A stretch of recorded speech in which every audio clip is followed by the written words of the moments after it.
Hello friends, praise the Lord.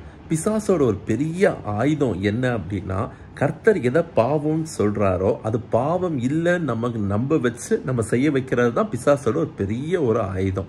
இதை நம்ம எங்கே பார்க்கலாம்னா, ஆதியாகமம் 3லயே பார்க்கலாம். ஏவாள் அவன் என்ன பண்ணுறான், வஞ்சித்து கர்த்தர் சாப்பிடாதன்னு சொன்னார் அப்படின்னா நீ சாப்பிட்டாலும் ஒன்றும் ஆகாது அப்படின்னு சொல்லி நம்ப வச்சு அவன் இந்த பாவத்தை செய்ய வைக்கிறது தான் அவனோட ஒரு முக்கியமான ஆயுதம். இதை நம்ம இன்னொரு இடத்துல எங்கே பார்க்கலாம் அப்படின்னா, யூதாஸ் இஸ்காரியத்தோட வாழ்க்கையில் பார்க்கலாம். இயேசு கிறிஸ்து அவர் காட்டி கொடுக்கும்போது ஒரு மனசில் எந்த ஒரு மன வேதனையும் நம்ம பார்க்க முடியாது, எந்த ஒரு வருத்தமும் இல்ல. அவர் இயேசு கிறிஸ்து எத்தனையோ முறை சொல்றாரு, இந்த மாதிரி ஒருத்தர் காட்டி கொடுக்க போறாங்க. ஆனா அவர் மனசுல எந்த கஷ்டம், யூதாஸ் இஸ்காரியோத்தோட மனசுல எந்த ஒரு கஷ்டமும் இல்லை. அவர் என்ன பண்றாரு, காட்டி கொடுத்துடுறாரு. இப்போ காட்டி கொடுத்ததுக்கு அப்புறம் மத்தேயு 27:3 நம்ம பார்க்கிறோம். இப்போ அவர் என்ன போய் சொல்றாரு, இந்த மாதிரி குற்றமில்லாத ரத்தத்தை நான் காட்டி கொடுத்துட்டேனே அப்படின்னு சொல்லி அவர் வருத்தப்படுறாரு.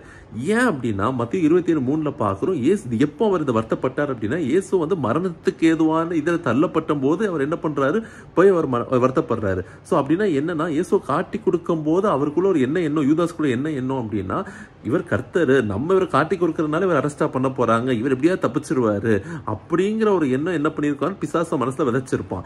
அதனாலதான் என்ன ஆயிடுச்சு, இயேசு காட்டி கொடுக்கப்பட்டு இப்போ மரணத்துக்கு ஏதோ தள்ளப்பட்ட போது அவர் என்ன பண்றாரு, பயங்கரமா வருத்தப்பட்டு, ஆனா அதுக்கப்புறம் அந்த பாவத்திலிருந்து திருப்பி யாரும் விடுபடவே முடியல.